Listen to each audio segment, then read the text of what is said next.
4 ya.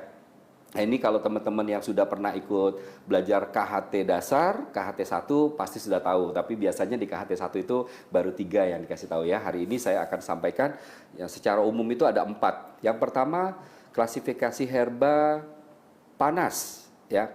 Herba panas ini adalah herbal yang ciri-cirinya dia mengandung minyak atsiri. Dia aromatik gitu ya. Jadi kalau dicium wanginya itu apa? Tercium kemana-mana ya. Nah, tercium kemana-mana wanginya.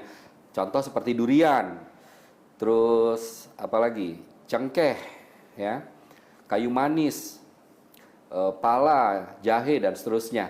Nah, ini herba-herba panas yang dia mengandung uap minyak atsiri yang minyaknya itu kalau tercium aromanya sangat kuat sekali. Nah, itu kategorinya herba panas ya.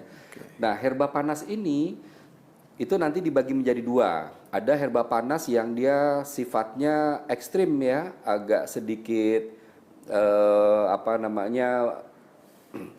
harus dengan kondisi tertentu, harus dengan perhatian khusus untuk mengkonsumsinya ya. Jangankan orang yang sakit, orang yang sehat aja harus hati-hati mengkonsumsi herba panas yang ekstrim ini. Contohnya duren.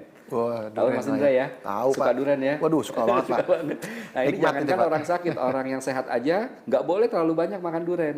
Ya, bisa pingsan, bisa mabuk durian, bahkan mungkin kalau punya kasus-kasus penyakit tertentu dia bisa kambuh penyakitnya ya, darah tinggi, stroke atau kolesterol itu sebaiknya jangan berlebih ya.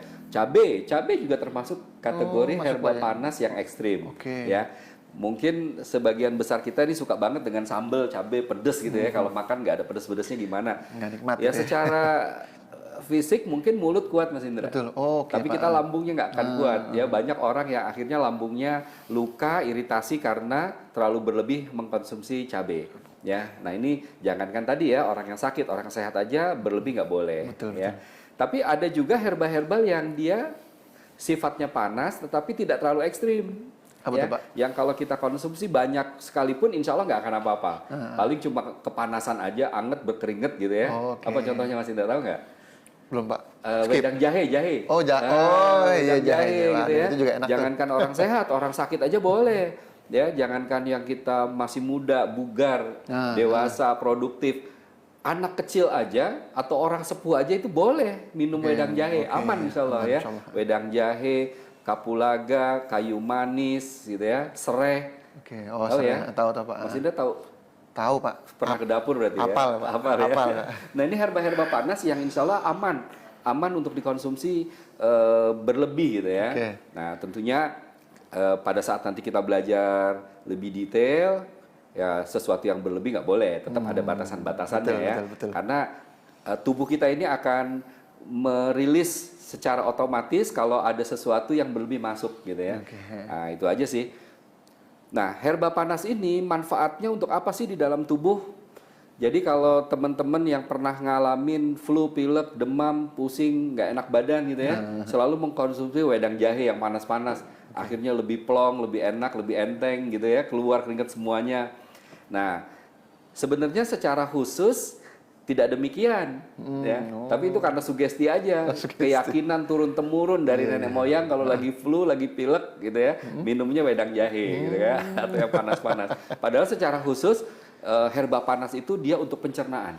Pencernaan. Untuk pencernaan, untuk jantung. Jantung juga, Pak. Iya, jadi kalau teman-teman, Bapak Ibu semua dimanapun berada, kalau jantungnya mau sehat, pencernaannya mau sehat, banyak-banyaklah mengkonsumsi herba panas ya. Tetapi tadi dipilih kalau herba panas yang ekstrim ya jangan terlalu banyak, secukupnya aja. Tapi kalau herba panasnya yang kategorinya soft, tidak terlalu berbahaya, itu insya Allah boleh, nggak akan apa-apa ya. Misalnya sehari minum 2-3 gelas wedang jahe, insya Allah nggak akan apa-apa ya. Nah, ini teman-teman nih lagi hujan-hujan begini, mendung kalau di Jakarta, Bogor ya, Jabodetabek kayaknya lagi hujan mendung, sambil menyaksikan acara ini nikmati herba-herba panas kayaknya mantep ya.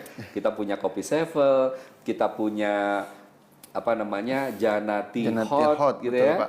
Kita punya madu yang kalau dilarutkan dengan air, tapi jangan air panas kalau madu ya, nanti rusak Kita punya Trus On itu enak banget loh kalau diseduh dengan air panas ya, air hangat dicampur dengan extra food atau dicampur dengan sari kurma atau dicampur dengan madu, tetapi harus ditunggu dingin. Nah itu enak banget ya, enak banget, dicoba. Silakan dicoba sambil menyimak acara ini sambil dicoba. Nah, yang kedua klasifikasi herba adalah herba dingin. Kalau tadi herba panas, dia aromatik, manfaatnya untuk jantung dan pencernaan. Kalau herba dingin itu dia punya sifat diuretik.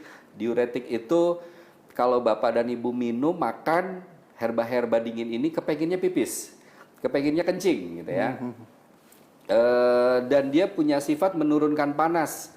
Nah ini bagus banget kalau misalnya kita untuk jaga kestabilan suhu tubuh. Ya ini bagus dengan herba dingin. Nah herba dingin itu ciri-cirinya tidak harus berair ya. Contoh ada buah yang banyak airnya, nanas, tapi dia kategorinya bukan herba dingin ya. Jadi ciri-cirinya bukan banyak airnya ya, tetapi dia punya sifat diuretik ya. Kalau dimakan, diminum kepengennya pipis, dia bisa menurunkan suhu atau panas ya, panas badan, dan dia sangat berfungsi untuk ginjal ya. Jadi kalau teman-teman ginjalnya mau bersih, ginjalnya mau sehat, ginjalnya mau kuat ya. Nah, konsumsilah banyak-banyak herba dingin. Ya. Nah, ini banyak kasus, saya kasih contoh kasus batuk ya. Ini masa pancaroba nih, transisi dari betul, Pak. panas ke hujan gitu ya. Banyak keluarga mungkin suami, istri, anak-anak yang batuk nggak sembuh-sembuh ya. Yang diobatin cuma tenggorokannya atau saluran nafasnya untuk ngilangin batuknya. Padahal batuk itu ada hubungan dengan ginjal. Ya, banyak orang yang tidak memperhatikan ginjalnya sampai akhirnya batuknya bisa berbulan-bulan, Mas Indra.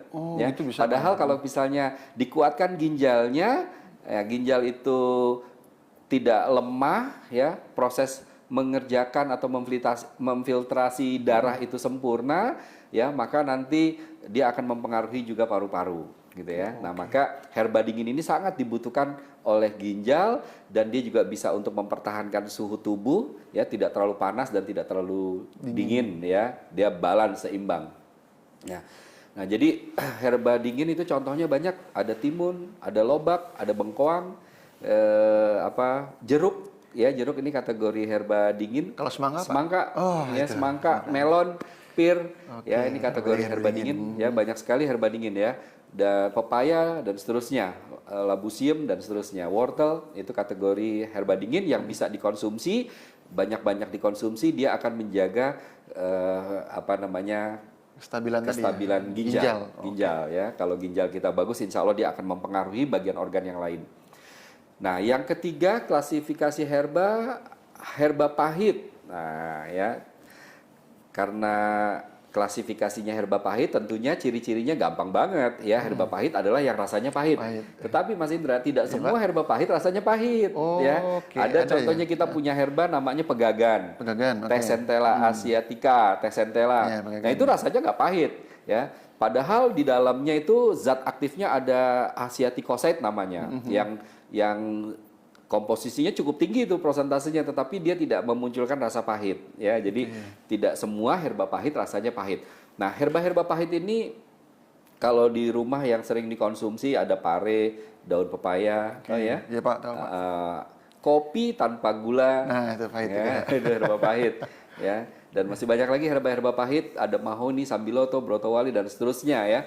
Nah, itu digunakan kalau kita sering mengkonsumsi herba pahit, liver kita akan terjaga. Liver atau hepar ya, yang tugasnya membersihkan segala macam racun yang ada di dalam tubuh. Bukan hanya liver atau hepar, orang yang suka mengkonsumsi herba-herba pahit, jantungnya juga ikut kuat. Nah, maka ini literatur banyak sekali, teman-teman, Bapak Ibu sekalian bisa di googling ya, dilihat banyak orang yang nggak paham atau salah memaknai tentang kopi. Kopi bener ya, kopi bener. Kopi asli. Kenapa kok saya minum kopi jantung berdebar-debar? Ya karena minum kopinya pakai gula. Jadi yang berbahaya gulanya bukan kopinya ya. Nah, terus hampir rata-rata kopi yang beredar di pasaran itu Bukan kopi Mas Indra, hati-hati ya. Jadi isinya bukan kopi, hati-hati. Bukan murni kopi, Pak, Iya, ya? nggak mungkin juga ada kopi sebungkus harganya Rp1.000, 2.000, 3.000, nggak iya. masuk di akal. Benar, Silakan betul. teman-teman cek ke pasar-pasar, cari kopi yang benar berapa harganya 1 on, gitu ya. oke. Sangat mahal kopi itu ya, jadi nggak mungkin ada kopi harganya 2.000, 3.000, apalagi sudah 3 in 1. Ada gulanya, Susunya. ada susunya, ada 4 in 1 juga, ada creamernya dan seterusnya. Wah, Kayaknya nggak banyak. mungkin ya.